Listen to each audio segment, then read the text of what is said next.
میں ہوں جوے مختار، پروگرام پاسبانوں کی خدمت میں حاضر ہوں۔ ناظرین، آج ہمارے لیے بڑی خوشی کی بات ہے کہ خدا کے عظیم خادم جو نوجوان ہیں اور نوجوانوں میں خدمت بھی کرتے ہیں ہمارے ساتھ موجود ہیں، اور ان کا نام پادری ندیم بھٹی ہے۔ پادری صاحب، ہم آپ کو پاسبانوں کی خدمت پروگرام میں ویلکم کہتے ہیں۔ بہت شکریہ پادری صاحب، میں آپ کا بڑا شکر گزار ہوں کہ آپ نے مجھے موقع دیا ہے اور پروگرام پاسبانوں کی خدمت میں کے پروگرام میں یہاں پر آپ کے ساتھ موجود ہوں۔ میں اس بات کے لیے آپ کا تہہ دل سے شکر گزار ہوں۔ اچھا پادری صاحب، میں نے آپ کا نام تو بتا دیا، اگر آپ اپنا مزید تعارف کرائیں تاکہ ہمارے لوگ، ہماری آڈینس آپ کو بہتر طور پر جان سکے کہ آپ کا پورا نام کیا، آپ کا خاندان۔ جی بہت شکریہ۔ میرا نام پادری ندیم بھٹی ہے۔ میں شاہ جمال لاہور کا رہنے والا ہوں، اور پھر اس کے علاوہ بردرن چرچ کے ساتھ میرا تعلق ہے، اور بردرن چرچ کے ہی جو چرچز کی جو یوتھ ہے، میں ان کے لیے ایز اے کوآرڈینیٹر کے طور پر خدمت کرتا ہوں۔ ایک ہماری پوری ٹیم ہے جس میں ہم مل کر خدمت کرتے ہیں، اور ہماری ذمہ داری ہے کہ ہم چرچز کے جو نوجوان ہیں، بیٹے اور بیٹیاں، بہنیں، ان سب کے لیے سیمینارز منعقد کرنے، کیمپس منعقد کرنے، اور پھر ان کے لیے کونسلنگ کلاسز کا اور ایجوکیشن کی رہنمائی کے لیے جو ہے پروگرام جو ہے وہ ان کا انعقاد کرتے ہیں۔ اور پھر میں نے او ٹی ایس سے جو ہے وہ بی ٹی ایچ کیا ہے، اور پھر اس کے علاوہ ابھی میں ماسٹر آف بائبل کا او ٹی ایس سے ہی اسٹوڈنٹ ہوں۔ یہ بڑی خوشی کی بات ہے کہ خدا نے آپ کو جوانی ہی میں اتنی بڑی خدمت کے لیے بلایا، اور آپ خدا کا شکر کرتے ہیں کہ آپ اس خدمت کو بڑے احسن طریقے سے کر رہے ہیں۔ بس اب مجھے بتائیں کہ آپ نے اپنی خدمت کا آغاز کس سال سے کیا، اور کتنا عرصہ ہو گیا آپ کو اس خدمت میں؟ میرا جو تعلق ہے، میں تھوڑا سا پیچھے سے بتانا چاہتا ہوں۔ ہماری پوری جو خاندان ہے، پورا جو خاندان ہے، اس کا تعلق بیسیکلی طور پر کیتھولک چرچ سے تھا، تو لیکن اور میں نے فرانسسکن بوائز ہائی اسکول جو بہار کرونی میں، یہیں سے میں نے میٹرک کی تعلیم بھی یہاں سے ہی حاصل کی۔ لیکن میرا ایک دوست تھا، ہمارا کزن، وہ مجھے بیتنیہ چرچ میں لے کر گئے، جو کرسچن ٹاؤن وادت روڈ پر ہے، ہمارے گھر کے قریب ہی ہے، تھوڑا سا دور بھی ہے وہاں سے۔ تو میں نے وہاں پر جانا شروع کیا تقریباً 8 سال کی عمر سے، اور سنڈے اسکول سے پھر ٹین ایج کی کلاسز اور بڑے لڑکوں کی کلاسز میں، اور پھر آہستہ آہستہ چرچ میں، اور پھر آہستہ آہستہ خدا نے مجھے اس طور پر رہنمائی بخشنا شروع کی کہ میں خدا کی خدمت کے لیے یہاں پر استعمال ہو سکتا ہوں۔ تو 2005 میں باقاعدہ طور پر جو ہے وہ میرا یوتھ کے لیے اور شاہ جمال کا ایریا جو ہے فاضلیہ کالونی، اس کے لیے آرڈینیشن ہوا بیتنیہ چرچ لاہور سے۔ صاحب، آپ اپنی شخصی ٹیسٹمنی شیئر کریں گے تاکہ ہمارے جو لوگ سننے والے ہیں ان کے لیے باعث برکت کا باعث بن سکے؟ میری جو شخصی گواہی ہے کہ میرے خاندان میں جو خاندان ہے، وہ میرے والدین جو ہیں وہ بالکل ان پڑھ ہیں۔ میرے والد صاحب جو ہیں وہ ابھی 70+ ہیں، اور انہوں نے بڑی محنت کی اور مزدوری کر کے ہمیں پڑھایا، اور کوئی جو ہے خدمت میں آنے کا سلسلہ ہمارا خاندانی طور پر نہیں ہے کہ ہم چرچ کے خدمت گزار ہوں۔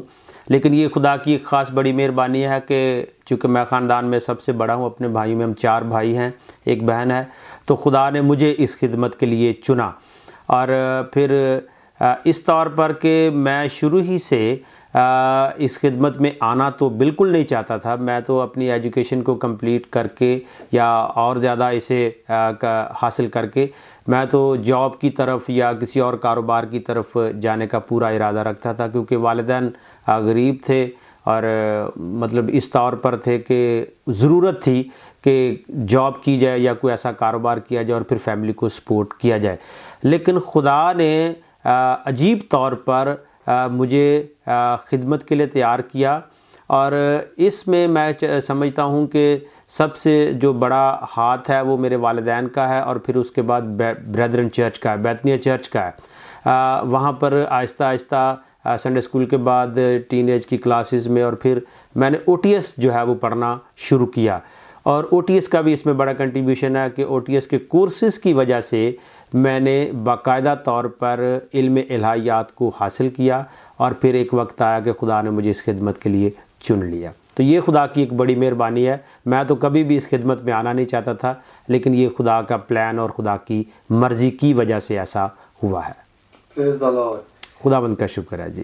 بھائی صاحب، ابھی آپ نے شروع میں بتایا کہ آپ یوتھ کے کوآرڈینیٹر ہیں، تو آپ اپنے یوتھ میں کون سا ایسی کام کر رہے ہیں کہ جس سے آپ کی یوتھ جو سی موٹیویشن دیتی ہے اور پھر وہ خدمت گزاری کا کام کر رہی ہے اور سیکھ رہی ہے اور آگے ترقی کر رہی ہے؟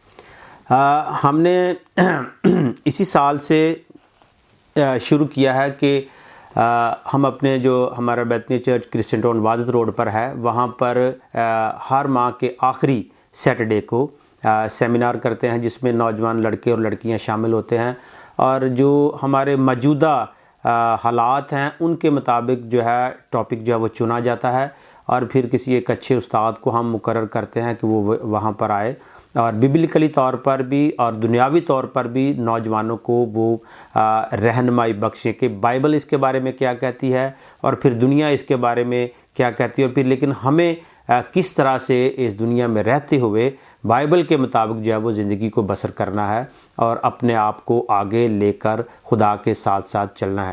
کیونکہ یہ بہت ضروری ہے.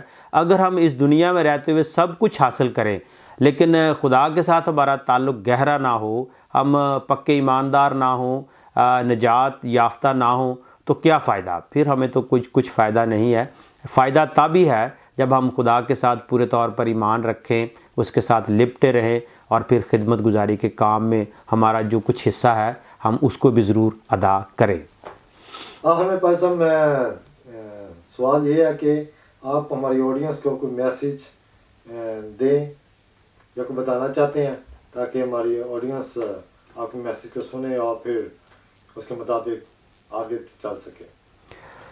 میں اپنی طرف سے آج کے خاص طور پر نوجوانوں سے بات کرنا چاہتا ہوں، یا میرا پیغام خاص طور پر نوجوانوں کے لیے ہے. آپ نے عقاب کو اڑتے ہوئے دیکھا ہوگا. اس کے 2 پنکھ ہوتے ہیں، 2 پر ہوتے ہیں، اور وہ دونوں پروں کی وجہ سے بڑے اچھے طریقے سے آسمان کی بلندیوں میں، ہواؤں میں وہ اڑتا رہتا ہے. اسی طرح سے جو آج کے نوجوان ہیں ان کے پاس بھی 2 پنکھ جو ہیں، 2 پر جو ہیں وہ ہونے بہت ضروری ہیں، دنیاوی تعلیم کے اور روحانی تعلیم کا. اگر آپ کے پاس صرف دنیاوی تعلیم ہے تو صرف آپ دنیا دار ہیں، اور اگر آپ کے پاس صرف روحانی تعلیم ہے تو صرف آپ روحانی طور پر کامیاب ہوں گے، شاید دنیا میں کامیاب نہ ہوں. لیکن آپ کو اس دنیا میں رہتے ہوئے دونوں چیزوں کی بڑی اہم ضرورت ہے. اس اہمیت کو سمجھنا بہت ضروری ہے. آج کا جو نوجوان ہے یا جو آج کی یوتھ ہے وہ زیادہ تر دنیاوی ایجوکیشن کے پیچھے بھاگ رہے ہیں، اور وہ اس کو حاصل کرنے کے لیے ہر ممکن جو ہے وہ کوشش کر رہے ہیں کہ وہ کامیاب ہو جائیں. لیکن اگر پاک کلام میں لکھا ہے کہ انسان اگر ساری دنیا کا مال حاصل کرے اور اپنی جان کا نقصان کرے تو اسے کیا فائدہ؟ تو اگر ہم دنیاوی طور پر اتنے اپنے آپ کو ہائی فائی ایجوکیشن کے لیے لے جاتے ہیں، تیار کر لیتے ہیں، لیکن روحانی طور پر یا مذہبی طور پر بالکل کمزور رہ جاتے ہیں، تو اس کا تو ہمیں کوئی خاطر خواہ فائدہ نہیں ہوگا. اسی طرح سے آپ سلیمان کی مثال کو بھی دیکھ لیں. اس نے جب خدا نے اس سے کہا کہ مانگ تو مجھ سے کیا مانگتا، تو اس نے کہا حکمت اور دانائی. تو وہ دونوں چیزیں اس نے خدا سے مانگی اور خدا نے اس کو دے دی. تو آج کی ضرورت ہے آج کے نوجوان کی مسیحی لیڈرشپ کی. چونکہ مسیحی لیڈرشپ جب تک پڑھی لکھی نہیں ہوگی، ویل ایجوکیٹڈ نہیں ہوگی، وہ میدان میں اتر نہیں سکتی. اور پھر آج کے جو ہمارے مسائل ہیں، جو پاکستان میں رہتے ہوئے ہمارے ملک میں بہت سارے ایسے مسائل ہیں جن کو حل کیا جانا بہت ضروری ہے. تو اس کے لیے ضروری ہے کہ جو پڑھے لکھے نوجوان ہیں خاص طور پر دنیاوی اور مذہبی تعلیم کو وہ حاصل کریں، اور پھر اس میدان میں آئیں اور میدان میں آ کر اپنے لوگوں کی وہ خدمت کریں. اگر آپ کو اس لیول پر موقع نہیں بھی ملتا تو بھی میں کہنا چاہتا ہوں کہ وہ اپنے چرچ میں، اپنی کلیسیا میں یا اپنے خاندانوں میں اس طور پر وہ مددگار ہو سکتے ہیں کہ وہ ان کی رہنمائی کر سکتے ہیں.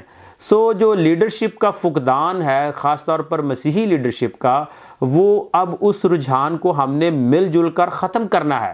کب تک جو ہے کہ ہم اس بات کا انتظار کرتے رہیں گے کہ کوئی آئے گا اور ہماری رہنمائی کرے گا، وہ ہمارا لیڈر ہوگا اور پھر ہمارے آگے جا کر بات کو وہ پہنچائے گا۔ سو آج کی ضرورت یہ ہے کہ آج کا نوجوان جو ہے وہ خود تعلیم کو حاصل کرے، روحانی اور دنیاوی تعلیم کو حاصل کرے، اور پھر وہ میدان میں اترے اور خدا کی خدمت کے لیے وہ اپنے آپ کو پیش کرے۔ یہ تو ایک اینگل ہے خدا کی خدمت کے لیے۔ میں نے دوسرا اینگل بھی پیش کیا کہ وہ کلیسیا کے طور پر بھی مددگار ہو سکتا ہے، وہ خاندانی طور پر مددگار ہو سکتا ہے، وہ اپنے علاقہ میں اپنے لوگوں کی جو ہے وہ رہنمائی کر سکتا ہے۔ سو آپ کو پتہ ہے کہ ہمارے جو لوگ جب الیکشنز ہوتے ہیں تو وہ ان کا سلیکشن کیا جاتا ہے، تو ہمارے پاس اتنی ایبلٹی ہو کہ لوگ جو ہیں وہ ہمیں کہیں آ کر کہ جی آپ آئیں، یا ہم کسی سے کہیں جی اس دفعہ سلیکشن نہیں ہوگی، اس دفعہ الیکشن ہوگا، آپ ہمارے ووٹ ڈلوائیں، اور پھر ہمارا جو بندہ جس کو ہم چاہتے ہیں آپ اس کو سامنے لے کر آئیں۔ تو یہ تب ہی ہوگا نا جب ہم ویل ایجوکیشن جو ہے وہ ہمارے پاس ہوگی، ہمیں بات کرنے کا پتہ ہوگا۔ آپ کو پتہ ہے کہ ہماری مسیحی قوم جو ہے وہ پاکستان میں اس کے بڑی خدمات ہیں۔ انہوں نے تعلیم کے طور پر جو ہے وہ خدمات جو کی ہیں، اور پھر انہوں نے میڈیسن میں اور صحت کے میدان میں جو خدمات کی ہیں، اس کو کوئی جھٹلا نہیں سکتا۔ لیکن آہستہ آہستہ یہ خدمات جو ہیں وہ ختم ہو رہی ہیں۔ کیوں؟ کیونکہ ہمارا اب فوکس اس طرف نہیں ہے، ہمارا فوکس صرف ایک ہی طرف ہے کہ ہم نے تعلیم کو حاصل کرنا ہے اور تعلیم کو حاصل کرنا ہے، اور پھر اکثر کیا ہوتا ہے کہ ہم دوسرے ملکوں میں چلے جاتے ہیں۔ لیکن ہم نے یہاں پر رہنا ہے، اس ملک کے ہم باشندے ہیں، ہم پاکستانی ہیں، اس لیے ہم نے پاکستان کے لیے کام کرنا ہے، اور خاص طور اپنی مسیحی قوم کے لیے کام کرنا ہے۔ یہ بہت ضروری ہے آج کے نوجوان کے لیے۔ جو خاص طور پر پیغام ہے کہ وہ پڑھیں، ویل ایجوکیٹڈ ہوں، اور وہ اس میدان میں آئیں اور آ کر اپنے لوگوں کی رہنمائی کریں۔ بہت شکریہ۔ بہت شکریہ بھائی صاحب اس خوبصورت میسیج کے لیے۔ اس کے ساتھ ہم آپ سے اجازت چاہتے ہیں، اور آپ کے شکر گزار ہیں کہ آپ نے وقت نکالا اور ہمارے پروگرام میں آئے۔ خداوند آپ کو برکت دے۔ بہت شکریہ جی، خداوند آپ کو بھی برکت دے۔